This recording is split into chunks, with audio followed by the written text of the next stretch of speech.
නැවතත් ඔබ මුණ ගැහෙන්නේ ආදරණීය ජීවිතය තුළින්. ආදරණීය ජීවිතය තුළින් විශේෂයෙන්ම අපි විවිධ විශේෂාංග ඔස්සේ විවිධ කරුණු පිළිබඳව කතා බහ කරනවා. නමුත් මේ වෙලාවෙත් අපි කතා බහ කරන්න බලාපොරොත්තු වෙන්නේ නීතිය පිළිබඳව. නීතිය පිළිබඳව කතා බහ කරද්දී අපි ජීවත් වෙද්දී අපට විවිධාකාර ප්‍රශ්න ගැටලු මතුවෙනවා. ඒ වෙලාවට අපට නීතිය පිළිබඳව කරුණු දැනගෙන සිටීම බොහොම වැදගත්. ඒ නිසාම අපි කතා බහ කරන්න අද බලාපොරොත්තු වෙනවා අපට අත්‍යවශ්‍ය නීතියක් පිළිබඳව. අපි ජීවත් වෙන්නේ ප්‍රජාතන්ත්‍රවාදී රටක. ප්‍රජාතන්ත්‍රවාදී රටක ජීවත් වෙද්දී අපට මූලික මිනිස් අයිතිවාසිකම් තියෙනවා. ඉතින් අද අපි ඒ පිළිබඳවයි කතා බහ කරන්න බලාපොරොත්තු වෙන්නේ. මේ පිළිබඳව කතා බහ කරන්න අපි එකතු කරගන්නවා නීතිඥ පුලස්ති රූපසිංහ නීතිඥතුමන්. ආයිබෝන් සුබෝදෑසන. නීතිඥතුමනි මට කියන්නකො මුලින්ම මොකක්ද මේ මූලික මිනිස් අයිතිවාසිකමක් කියන්නේ? මම හිතන්නේ මූලික අයිතිවාසිකම් ගණනාවක් තියෙනව නේද? ඔව්. මූලික අයිතිවාසිකම් කියන්නේ මොනවද කියලා සරලවම කතා කරනවා. ඒකට යම් පසුබිමක් තිබෙනවා.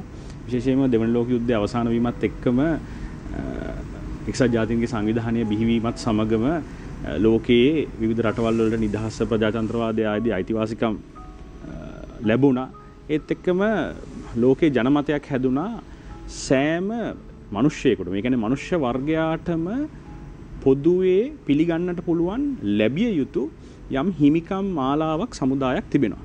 ඒ අනුව තමයි එක්සත් ජාතීන්ගේ මානව හිමිකම් පිළිබඳ ප්‍රඥප්තිය බිහි වෙන්නේ. ඇත්තටම මේ එක්සත් ජාතීන්ගේ මානව හිමිකම් ප්‍රඥප්තියේ තියෙන මූලිකාංග කැටි කරගෙන එක්කාසු කරගෙන තමයි අපේ රටේ 1978 ආණ්ඩුක්‍රම ව්‍යවස්ථාව පසු කාලීනව සංශෝධන ගණනාවකට ලක් වුණත් අර ඒ ආණ්ඩුක්‍රම ව්‍යවස්ථාවේ 3 වන පරිච්ඡේදයේ මූලික අයිතිවාසිකම් සමුදායක් ඇතුළත් කරලා තිබෙනවා. ඒ වගේම තමයි අපේ රටේ ආණ්ඩුක්‍රම ව්‍යවස්ථාවේ 4 වෙනි ව්‍යවස්ථාව අනුව ජනතාවට තමයි පරමාධිපත්‍ය බලය තියෙන්නේ. ඉතින් ජනතාවට තිබෙන පරමාධිපත්‍ය බලය ක්‍රියාත්මක වන එක් ආකාරයක් තමයි ජනතාවට හිමි වෙලා තිබෙන මූලික අයිතිවාසිකම්. ඒ අනුව මේ මූලික අයිතිවාසිකම් අර්ථ විග්‍රහ කරලා තිබෙනවා ආණ්ඩුක්‍රම ව්‍යවස්ථාවේ 3 වන ව්‍යවස්ථාවේ මූලික අයිතිවාසිකම් මූලික වශයෙන් 6ක් පමණ දක්වලා තිබෙනවා. ඔව්. අපි ඒ 6 කෙටියෙන් කියන්න පුළුවන්. ආණ්ඩුක්‍රම ව්‍යවස්ථාවේ 10 වන ව්‍යවස්ථාවේ තිබෙන්නේ ආගමක් හෝ ලබ්ධියක් ඇදහිීමේ නිදහස, වැළඳ ගැනීමේ නිදහස, හෘද සාක්ෂි නිදහස කියලා. මේකෙන් සරලව අර්ථකථනය කරනවා නම් අපේ රටේ ඕනම පුරවැසියෙකුට Taman කැමති ආගමක්, ලබ්ධියක් වැළඳ ගන්න සහ ඇදහිීමට අයිතියක් තිබෙනවා. ඒ වගේම තමයි 11 වෙනි ව්‍යවස්ථාවේ තිබෙන්නේ ක්‍රූර අමානුෂික බද හිංසාවලින් තොර වීමේ නිදහස. ඒ කියන්නේ යම් පුද්ගලයෙකුට රාජ්‍ය හෝ රාජ්‍ය නිලධාරියෙක් හෝ රාජ්‍ය ආයතනයක් මගින් ක්‍රූර ලෙස හෝ අමානුෂික ලෙස හෝ වද හිංසාවක් හෝ දණ්ඩනයක් නියම කරන්නට බැහැ කියන කාරණා. 12 වෙනි ව්‍යවස්ථාවේ තිබෙන්නේ සර්වසාධාරණත්වයේ නිදහස. ඒක ඉතා සරලයි. ඒකේ මුල් අංගය තමයි සෑම පුද්ගලයෙකුම නීතිය ඉදිරියේ එක හා සමානව සලකන්නට ඕනේ කියන කාරණාව. දෙවන අංගය තමයි ස්ත්‍රී පුරුෂ භාවය, ආගම, වර්ගය, කුලය ආදී කාරණා මත කිසිදු පුද්ගලයෙකුට වෙන වෙනස් ලෙස සැලකිය නොහැකි කියන කාරණාව.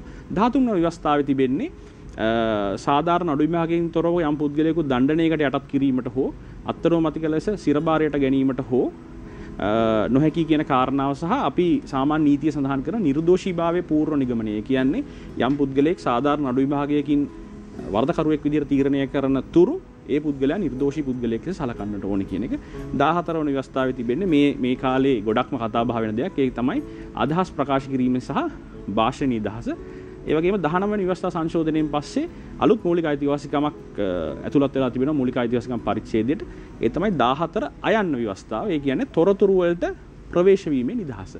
ඒකෙන් අදහස් වෙන්නේ යම් පුද්ගලයෙකුට විශේෂයෙන්ම තොරතුරු දැනගැනීමේ පනත යටතේ හැදිලා තිබෙන ඒ රාමුව තුල රජයේ ආයතන පුද්ගලයන් ස්ථිතීන් සම්බන්ධව තොරතුරු වලට ප්‍රවේශ වෙන්නට අයිතියක් තිබෙනවා කියන කාරණා. ඔබතුමා දැන් සඳහන් කරා මේ භාෂණයේ නිදහස ගැන. භාෂණයේ නිදහස ගැන කතා කරද්දි මට අහන්න හිතෙනවා ඔබතුමාගෙන් මේ භාෂණයේ නිදහස හෝ වෙනත් මේ වගේ ක්‍රියාවලින් සම්බන්ධ තියෙන නීති රීති යම් සීමා කිරීමක් සිද්ධ කරන්න පුළුවන්ද?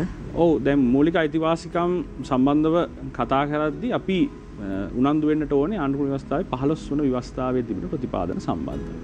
විශේෂයෙන්ම මූලික භාෂණ නිදහස පමණක් නෙමෙයි ඒ වගේම තමයි ආණ්ඩුක්‍රම ව්‍යවස්ථාවේ 13 වෙනි ව්‍යවස්ථාවේ තිබෙන මූලික අයිතිවාසිකම් වත් යම් සීමාකම් වලට යටත් කරන්නට පුළුවන් ආණ්ඩුක්‍රම ව්‍යවස්ථාවේ 15 වන ව්‍යවස්ථාවේ තිබෙන ප්‍රතිපාදන මගින්. මේකට බහුලවම භාවිතා වෙන ක්‍රමවේදය සහ මේ සම්බන්ධයෙන් වැඩිම කතා බහ වෙන කාරණාව තමයි මේ හදිසි නීතිය කියන එක. ඒ කියන්නේ ජනාධිපතිවරයාට පුළුවන් මහජන ආරක්ෂණ පනත යටතේ හදිසි නීති රෙගුලාසි පනවන්න. හදිසි නීති රෙගුලාසියක් පැනෙවුවාම රටේ සාමාන්‍යයෙන් පවතින නීතියක්, ඒ කියන්නේ ආණ්ඩුක්‍රම ව්‍යවස්ථාව නෙමෙයි අනිකුත් සාමාන්‍ය නීතීන් අත්හිට වීමේ බලය හදිසි නීති රෙගුලාසි මගින් තිබෙනවා. ඒව හදිසි නීති රෙගුලාසි ඊට පස්සේ පාර්ලිමේන්තුව මගින් සම්මත කළ යුතුයි. ඒ මාසයකට කාලයකට බලපෑම් වෙනවා. මාසයකින් මාසයකට සැරයක් යථාවත් කළ යුතුයි. නමුත් හදිසි නීති රෙගුලාසි යටතේ යම් මූලික අයිතිවාසිකම් සීමා කරන්නට පුළුවන්. නමුත් ශ්‍රේෂ්ඨාධිකරණය විසින් ලබා දීලා තියෙන නඩු තීන්දුව විශ්ලේෂණය කරාම පැහැදිලි වෙන කාරණාව තමයි මෙය අසීමාන්තික සීමා කිරීමක් වෙන්නට බෑ. රජය මගින් හදිසි නීති රෙගුලාසි පනවලා තිබෙනවා නම් ඒ මගින් අපේ මූලික අයිතිවාසිකම් අර මං කලින් කිව්ව මූලික අයිතිවාසිකම් යම් ආකාරයක සීමාවකට යටත් වෙලා තිබෙනවා නම් එම සීමාවන් සාධාරණ පරිචයන් නිර්ණායක මත සිදුවිය යුතු සීමාකම් විය යුතුයි. ඒ වගේම තමයි මේ 14 වන ව්‍යවස්ථාව, ඒ කියන්නේ මේ අදහස් ප්‍රකාශ කිරීමේ අයිතිය ගැන කතා කරාම තව විශේෂයෙන්ම කතා බහ වෙන කාරණාවක් තමයි මේ අපහාස නීතිය කියන එක. හොඳට මතක තබා ගත යුතු කාරණාවක් තමයි ලංකාවේ සාපරාධී අපහාස නීතියක් නැහැ. ඒ කියන්නේ මම යම් පුරවැසියෙකුට අපහාසයක් කරා කියන කාරණාව මත මට විරුද්ධව අපරාධමය නඩුවක් ගොනු කිරීමට හැකියාවක් නැහැ. කරන්නට පුළුවන් සිවිල් නීතිය යටතේ, ඒ කියන්නේ රෝම ලන්දේසි නීතිය තමයි අපේ රටේ මූල නීතිය විදිහට සලකන්නේ. එම නීතිය යටතේ අපහාස නඩුවක් ගොනු කිරීමේ අයිතිවාසිකම ඒ අපහාසාත්මක ප්‍රකාශය ඉලක්කගත කරපු පුද්ගලයාට අයිතියක් තිබෙනවා. හැබැයි අපහාස නීතිය ගැන කතා කරද්දී නැවතත් අපි තේරුම් ගත යුතු කාරණාව තමයි මට හුදෙක් යම් පුද්ගලයෙකු අපහාසයකට මාව අපහාසයකට ලක් කරා කියලා ඔහුට විරුද්ධව යම් නීතිමය ක්‍රියාමාර්ගයක් ගන්න බෑ. ඒ පුද්ගලයාටත් අපහාස නීතිය යටතේ ඔහුට හිමිවන විත්තිවාචක ඉදිරිපත් කිරීමේ අයිතිය තිබෙනවා. ඒ කියන්නේ දැන් උදාහරණයක් විදිහට ඔබතුමිය ජනමාධ්‍යවේදියා. එතකොට ඔබතුමිය මට විරුද්ධව යම් ප්‍රකාශයක් කළා. මම ඔබතුමිය මට අපහාසයක් කරා කියලා හැංගිලා මම නඩුවක් දැම්මොත් ඔබට පුළුවන් කියන්න නෑ මම කිව්වේ සත්‍ය ප්‍රකාශයක්. අපි කියන සත්‍ය කියන එක අපහාස නීති විත්තිවාචක. තව එකක් තමයි මේ අපි කියනවා සාමාන්‍ය පුද්ගලයෙක්ටත් ওই නීතිය ඒ විදිහටමද ක්‍රියාත්මක වෙන්නේ? ඔව් ඒ කියන්නේ දැන් මට අපහාස මම කිව්වොත් ඔබ අපහාසාත්මක ප්‍රකාශයක් මට කරා කියලා. ඔබට කියන්න පුළුවන් නෑ ඒක අපහාසාත්මක ප්‍රකාශයක් නෙමෙයි ඒ සත්‍ය ප්‍රකාශයක්. එහෙම නැත්නම් ඒ අපි කියන ෆෙයා කමෙන්ට් එකක්. ඒ කියන්නේ සාධාරණීකරණය කළ හැකි ප්‍රකාශයක්. ඒ වගේ අපහාස නීතිය යටතේ විත්තිකරුවෙකුට ගත හැකි සියලු විත්තිවාචක ඒ විත්තිකරුට ගැනීමේ අයිතිවාසිකමට යටත්ව තමයි අර අපහාස නීතිය කියන සීමාකම පැනවෙන්නේ. එතකොට ඒ වගේ අවස්ථාවන් වලදීද මූලික මිනිස් අයිතිවාසිකම් සීමා සහිත වෙන්නේ නැත්නම් කඩ කිරීමකට ලක් වෙන්නේ? නෑ ඇත්තටම මූලික අයිතිවාසිකම් කඩවීම කියන කාරණාව සැලකිය යුත්තේ මෙන්න මේ ආකාරයට. මූලික අයිතිවාසිකම් නීතිය යටතේ අපිට සහන ලබා ගන්න පුළුවන් රජයට හෝ සරලව කිව්වොත් රජයට හෝ රාජ්‍ය නිලධාරියෙකුට එරෙහිව තමයි. ඒ කියන්නේ පරිපාලනමය හෝ විධායකමය ක්‍රියාවකි.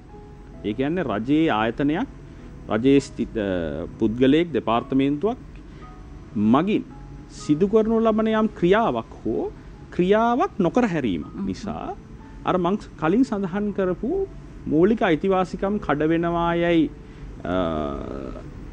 මට හැඟෙනවා නම් මට පුළුවන් ඒ සම්බන්ධව නීතිමය ක්‍රියාමාර්ග ගන්න. මම හිතන්නේ නීතිමය ක්‍රියාමාර්ග ගැන අපි විස්තරාත්මකව පස්සේ කතා කරමු. මේ රජයේ ඕනම නිලධාරියෙක් හෝ ආයතනයක් සම්බන්ධ වෙන්න පුළුවන්. උදාහරණයක් විදිහට දැන් 19 වෙනි ව්‍යවස්ථා සංශෝධනය ක්‍රියාත්මක වූාට පසුව ජනාධිපතිවරයාට පවා තිබෙන මුක්තිය සීමා කරලා තිබෙනවා. ජනාධිපතිතුමාට විරුද්ධව සිවිල් හෝ අපරාධ නීතිය යටතේ නඩු පවරන්න බැරි වුණාට ජනාධිපතිවරයා විසින් සිදු කරනු ලබන යම් කාර්යයක් පරිපාලනමය හෝ විධායක ක්‍රියාවක් ලෙස සලකන්නට පුළුවන් නම් එම කාර්ය සම්බන්ධ මූලික අයිතිවාසිකම් නඩුවක් ගොනු කිරීමේ අයිතිවාසිකම පුරවැසියෙකුට තිබෙනවා. ඔව් පුරවැසියෙකුට තියෙන මේ මූලික අයිතිවාසිකම් නඩු ගොනු කිරීමේ ක්‍රියාපටිපාටිය මොන විදිහටද සිද්ධ වෙන්න ඕනේ? ඔව් මූලික අයිතිවාසිකම් නඩු කියන එක ඇත්තටම වඩා මම කැමති නීතිමය සහන පුළුල්ව මොනවද කියලා කියන්න. පළවෙනි කාරණාව තමයි දැන් ඔබ කිව්වා වගේ අපිට මූලික අයිතිවාසිකම් නඩුවක් ගොනු කරන්න පුළුවන්. ඒ කියන්නේ අපිට ශ්‍රේෂ්ඨාධිකරණයට පෙත්සමක් මාර්ගයෙන් මූලික අයිතිවාසිකම් මගේ කඩ වුණා කියලා නඩුවක් ගොනු කරන්නට පුළුවන්. මේතෙන්දී මතක තබා ගත යුතු කාරණාව තමයි අර මං කලින් කිව්වා පරිපාලනමය හෝ විධායකමය ක්‍රියාව සිදු වෙලා මාසයක් ඇතුළත අපි අධිකරණයේ ඉදිරියට යන්න ඕනේ. ඒ සම්බන්ධව යම් යම් ව්‍යතිරේකයන් ඇතැම් අවස්ථාවලදී තියෙනවා. නමුත් මම හිතන්නේ මේ නරඹන්නන්ගේ පහසුව සඳහා ඉතාමත් සරලව කියවෙනවා නම් ඒ ක්‍රියාව හෝ ක්‍රියාව නොකර හැරීම සිද්ධ වෙලා හෝ ඒ සිද්ධිය සම්බන්ධව මම දැනගෙන මාසයක් ඇතුළත මට නඩුවක් පවරන්නට වෙනවා. එතකොට මෙතනදී ඒ පුද්ගලයාම මේ නඩු පැවරීම අවශ්‍යයි කියලා නෑ. දැන් උදාහරණයක් විදිහට ඔබව අත්නොමතික විදිහට සිරබාරයට අත්අඩංගුවට අරගෙන ඔබව මුදාහරින්න නැතුව තියෙන තත්වයකදී ඔබගේ ආණ්ඩුක්‍රම ව්‍යවස්ථාවේ 13 සහ 11 වන ව්‍යවස්ථාවන් අනුව අයිතිවාසිකම් උල්ලංඝනය වෙලා තිබෙනවා නම් ඔබගේ පවුලේ කෙනෙකුට ඒ නඩුව ගොනු කරන්න අයිතිය තියෙනවා. හැබැයි අර මං කියපු පාර මාසයක කාල සීමාවට යටත්. එතකොට ඒ කාල සීමාව තුලදී පුළුවන්ද ඒ නඩුව ගොනු කරපු කෙනාට සමහර අවස්ථාවකදී විදේශගත වෙන්න සිද්ධ වුණොත් ඒ වගේ දෙයකට ඉඩකඩ තියනවාද? ඔව් ඒකේ කිසිම බාධාවක් නැහැ. නමුත් අර අනිත් කාරණාව තමයි මේ මානව හිමිකම් කොමිෂන් සභාවට පැමිණිලි කරන්නට පුළුවන්. ඒකත් මේ නඩු පැවරීමත් එක්කම මම කතා කරන්නට කැමතියි. මොකද මේ දෙක අතර සම්බන්ධයක් තිබෙනවා. දැන් ඔබගේ මූලික අයිතිවාසිකම් උල්ලංඝනය වෙලා කියලා හැඟෙනවා නම් ඔබට පුළුවන් ශ්‍රී ලංකා මානව හිමිකම් කොමිෂන් සභාවට පැමිණිල්ලක් ඉදිරිපත් කරන්න. නමුත් මෙතනදී දුනිල් අපි මතක තියාගන්න ඕන කාරණාව තමයි මානව හිමිකම් කොමිෂන් සභාවට මූලික අයිතිවාසිකම් කඩවීමක් පිළිබඳව විමර්ශනයක් කරන්නට අයිතියක් තියෙනවා. නඩු විභාගයක් නෙවෙයි විමර්ශනයක් කිරීමට අයිතිය තිබෙනවා. විමර්ශනය කරායින් පසුව මානව හිමිකම් කොමිෂන් සභාවට නිර්දේශයන් කරන්නට පුළුවන්.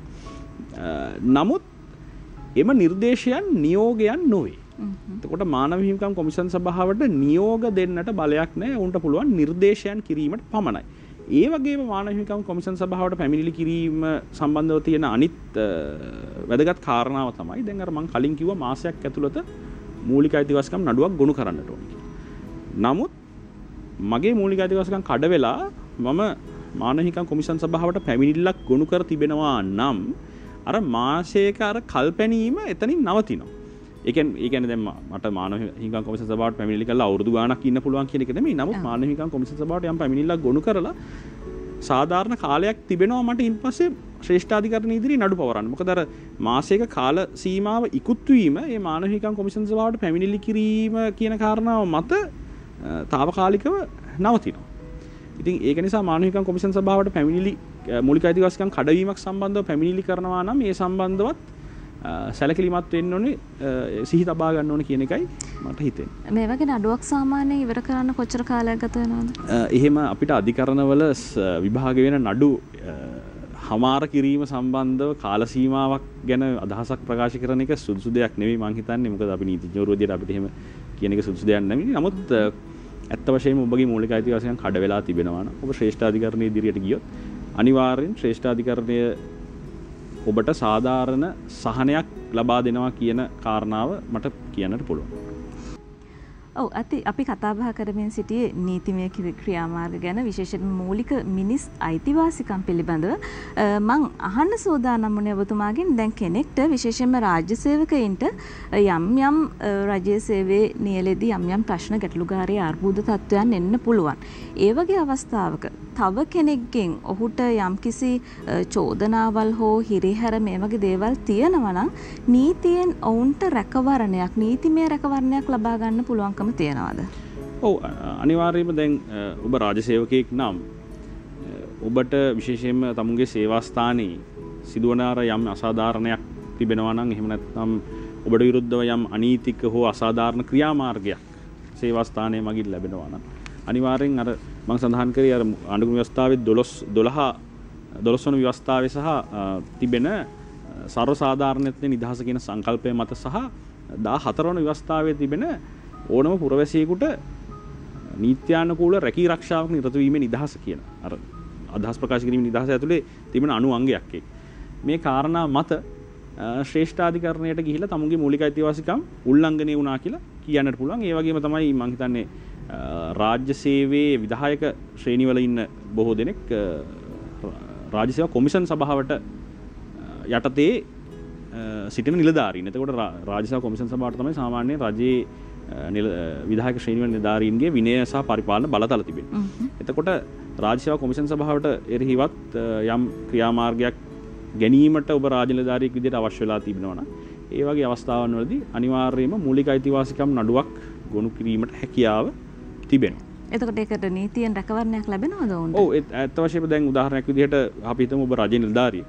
ඔබව අසාධාරණ විදිහට වැඩතහනමකට වගේ ලක් කරලා තිබෙනවා නම් මූලික අයිතිවාසිකම් නඩුවක් ගොනු කරලා අපිට අවසානාත්මක සහ ඒ වගේම අතුරු සහනත් ඉල්ලන්න පුළුවන් ඒ වැඩතහනම් කිරීම අවලංගු කරවා ගන්න. එහෙම නැත්නම් ඒ වාරණය කරගන්න. ඒ වගේම තමයි නැවත තමුන්ව සේවයේ පිහිටවන්න යනාදී කාරණා සම්බන්ධව. මොකද අපි මතක තබා ගන්නට ඕනේ මූලික අයිතිවාසිකම් නඩුවකදී ගරු ශ්‍රේෂ්ඨාධිකරණයට ඉතා පුළුල් අධිකරණ බලයක් ලැබෙනවා. එතකොට මගේ මූලික අයිතිවාසිකම් කඩ වුණා කියන නිගමනයට ගරු ශ්‍රේෂ්ඨාධිකරණය පැමිණෙනවා නම් ගරු ශ්‍රේෂ්ඨාධිකරණයට ඉන්පසු එම නිගමනය අනුව මට සහන ලබා දීම සඳහා ඉතා පුළුල් අධිකරණ බලයක් තිබෙනවා.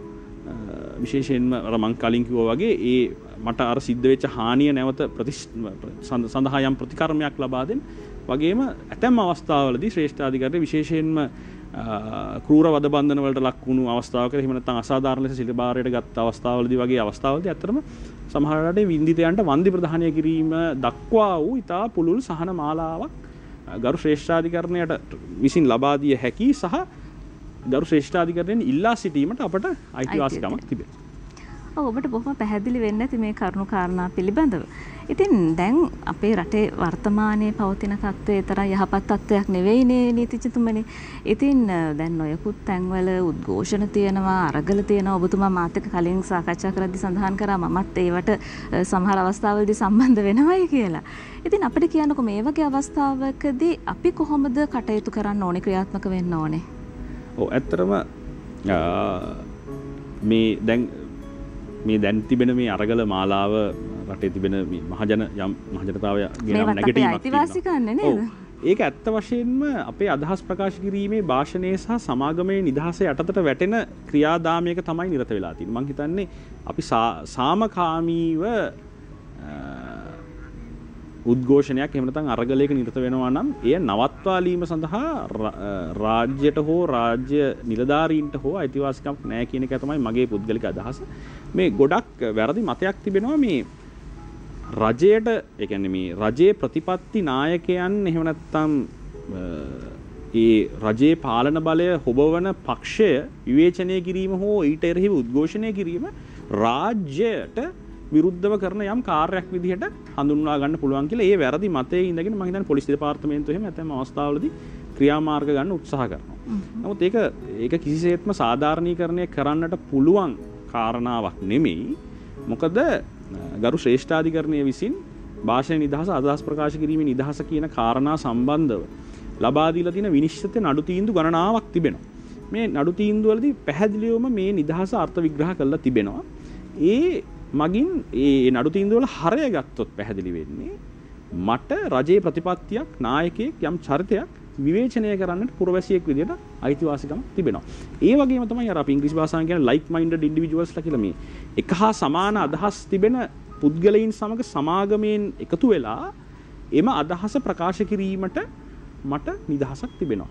ඉතින් එය මට තිබෙන අයිතිවාසිකමක්. එය මගේ මූලික අයිතිවාසිකමක් විදිහට හඳුන්වන්න පුළුවන්. නමුත් මම එක කාරණාවක් නරඹන්නට කියන්නට ඕනේ. අපි මූලික අයිතිවාසිකම් කඩවීමක් සම්බන්ධව අධිකරණයේ ඉදිරියට යන්නේ ඒ රාජ්‍ය නිලධාරියෙක් හෝ ආයතනයක් වගේ අපිට විරුද්ධව යම් ක්‍රියාමාර්ගයක් ගත්තට පස්සේ.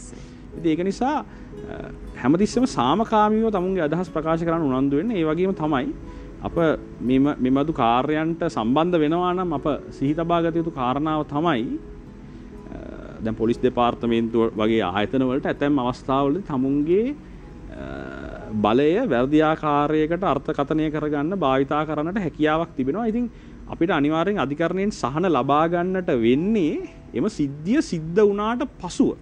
ඒක නිසා යම් ආකාරයකට මෙවැනි කටයුතු වලට සහභාගී වෙදී සාමකාමීව කටයුතු කරන්න සහ තමුන්ගේ ආරක්ෂාව සලසා ගැනීම සම්බන්ධව කල්පනාකාරීව ඉන්න කියන එක මම සඳහන් කරන්නට ඕනේ. ඒ වගේම තමයි මේ වගේ අවස්ථාවකදී රාජ්‍ය දේපල සහ පෞද්ගලික දේපල විනාශ කිරීමත් ඒ තරම් හොඳ තත්ත්වයක් නෙවෙයි. නෑ ඒ බඳු ඒක තමයි මම අර සාමකාමී කියන වචනේ මම හිතන්නේ මම මේ එම්ෆසයිස් කරේ මේ භාවිතා කරේ. මොකද මේ සාමකාමීව කටයුතු කිරීම වැදගත්. මොකද මූලික අයිතිවාසිකම් කඩවීමක් සම්බන්ධව මට හොයම් පුරවැසියෙකුට අයිතිවාසිකමක් කියා පාන්නට බැහැ. මම රටේ සාමාන්‍ය නීතිය කඩවෙන ආකාරයේ යම් ක්‍රියාදාමයක නිරත වෙලා තිබෙනවා. ඔව් දැන් කෙනෙක්ට හිතෙන්න පුළුවන් අපි ජීවත් වෙන ප්‍රජාතන්ත්‍රවාදී රටකනේ. හැබැයි අපිට මේ අයිතිවාසිකම් නැහැ. මේ දේවල් පිළිබඳව අපිට කතා කරන්න නිදහසක් නැහැ කියලා. ඇත්තටම නීතිඥතුමනි ලංකාව තුල මේ මූලික අයිතිවාසිකම් පිළිබඳ නීතිය හරියටම ක්‍රියාත්මක වෙනවද? දැන් මම අර කලින් කිව්වා වගේ ඉඳුනිල් වෙලා තියෙන්නේ ගරු ශ්‍රේෂ්ඨාධිකරණය විසින් ඇත්තටම දැන් වසර ආණ්ඩුක්‍රම ව්‍යවස්ථාවට දැන් වසර 40කටත් වැඩි. ඉතින් වසර මේ දශක ගණනාවක් තිස්සේ මේ මූලික අයිතිවාසිකම් අර්ථකථනය කරලා අර්ථ විග්‍රහ කරලා ඒවට පුළුල් අර්ථකථනයක් ලබා දීලා ඒ නීතිය ස්ථාපනය කරලා තිබෙනවා. නමුත් ගැටලුව තිබෙන්නේ රජයේ ඇතැම් ආයතන හෝ නිලධාරීන් තවමත් එම කාරණාව තමුන්ගේ හිතට අරගෙන නැහැ. අර නිතරම තමුන්ගේ බලය අවභාවිතා කිරීම එහෙම නැත්නම් වැරදි ආකාරයට අර්ථකථනය කරගෙන භාවිතා කිරීම බහුලව දකින්නට ලැබෙනවා. මම හිතන්නේ එතනදී පුරවැසියන් විදිහට අපිටත් වගකීමක් තිබෙනවා. අපේ අයිතිවාසිකම් පිළිබඳව අපි දැනුවත් වෙලා සිටින්නට ඕනේ. ඒ වගේම තමයි යම් ආකාරයකින් අපි දැන් ඔබතුමිය දන්නවා ඇති දැන් ගොඩක් වෙලාවට අපිත් උත්සාහ කරනවා සමාජයේ ඉන්න පුද්ගලයෝ විදිහට අපේ සම්බන්ධකම් බලය වගේ දේවල් භාවිතා කරලා අපිට දේවල් කරගන්න. ඉතින් අර අපි පුරවැසියෝ විදිහට ආකල්පමය වෙනසක් ඇති කරගත්තොත් අපිට පුරවැසියෝ විදිහට අයිතිවාසිකම් තිබෙනවා සහ අපි පුරවැසියෝ විදිහට සමාජයේ හැසිරෙද්දී අනිත් අයගේ අයිතිවාසිකම් වලට අගතියක් හානියක් නොවන විදිහට අපි කටයුතු කරන්නට ඕනේ කියලා මම හිතන්නේ ඉදිරියේදී මීට වැඩිය ප්‍රගතියක් අපිට බලා ගන්නට පුළුවන් වෙයි. ඔව් ඉදිරියේදී මේ විදිහට ප්‍රගතියක් බලා ගන්න නම් අපි අපේ අයිතිවාසිකම් පිළිබඳව නිවැරදිව කටයුතු කරන්න ඕනේ. ඉතින් මේ පිළිබඳව කතා බහ කරද්දී මේ ලංකාවේ තියෙන වර්තමාන තත්ත්වය ගැන අපි කතා බහ කරා. නමුත් අපේ බලන් ඉන්න ප්‍රේක්ෂක හිතවතුන්ට ඔබතුමා මොන වගේ පණිවිඩයක්ද දෙන්න බලාපොරොත්තු වෙන්නේ මේ තියෙන තත්ත්වයන් පිළිබඳව? ඔව් මම අර කලිනුත් කිව්වා වගේ අපේ අයිතිවාසිකම් සම්බන්ධව අප සංවේදී විය යුතුයි. ඒ වගේම තමයි අපගේ සහෝදර පුරවැසියන්ගේ අයිතිවාසිකම් සම්බන්ධව අපි සංවේදී විය යුතුයි. ඒ වගේම තමයි අපේ අයිතිවාසිකම් සම්බන්ධව අප දැනුවත් විය යුතුයි. සහ අර මං කලින් කිව්වා වගේ යම් ආකාරයක අපේ අයිතිවාසිකම් අවභාවිතා කිරීමක් හෝ අයිතිවාසිකම් අයිතිවාසිකම් උල්ලංඝනය වෙන විදිහට බලය අවභාවිතා කිරීමක් හෝ වැරදි ආකාරයකට යෙදවීමක් හෝ සිද්ධ වෙනවා නම් ඒ සම්බන්ධව ජනමාධ්‍ය ආයතන මානව හිමිකම් කොමිෂන් සභාව වගේ ආයතන දැනුවත් කරන්න. ඒ වගේම තමයි ශ්‍රී ලංකා නීති සංගමය වගේ ආයතන දැනුවත් කරන්න. සහ ඔබට හැකියාවක් තිබෙනවා නම් ඒ සම්බන්ධව ඉදිරි නීතිමය ක්‍රියාමාර්ග ගැනීමට පසුබට වෙන්න එපා කියන එක තමයි මට ඇත්ත වශයෙන්ම කියන්න තියෙන්නේ. ඔව් ඉතින් අපි අද සාකච්ඡා කරේ ආදරණීය ජීවිතය තුළින් අපට තියෙන අයිතිවාසිකම් මොනවද කියන කාරණේ, මූලික අයිතිවාසිකම් මොනවද කියන කාරණේ. ඉතින් තවත් තොරතුරු තිබෙනවා කතා බහ කරන්න, නමුත් කාල වේලාව ඉක්ම වෙලා යනවා. අපිත් එක්ක අද දවසේදී මේ කතා බහ පිළිබඳව සාකච්ඡා කරන්න එකතු වුණේ නීතිඥ පුලස්ති රූපසිංහ නීතිඥතුමන්. එතුමන්ගේ දුරකථන අංකය මම මතක් කරන්නම් 077 95 40 106. නැවතත් මතක් කරන්නම් ඔබට ගැටලුවක් තියෙනවා නම් එතුමන්ට කතා කරන්න පුළුවන් 077 95 40 106 කියන දුරකථන අංකයට කතා කරොත් ඔබට පුළුවන් නීතිඥ පුලස්ති රූපසිංහ මහත්මයාත් සමගින් කතා බහ කරන්න. ඉතින් අද දවසේදී අපිත් එක්ක මේ කතා බහට එකතු වුණාට ඔබතුමන්ට බොහොමත්ම ස්තුතිවන්ත වෙනවා. ආයුබෝවන් සුබ දවසක් ප්‍රාර්ථනා කරනවා. දිනපතා අලුත් වීඩියෝ සහ ප්‍රවෘත්ති නැරඹීමට ඉහත බටන් එක ක්ලික් කර සියත TV සබ්ස්ක්‍රයිබ් කරන්න.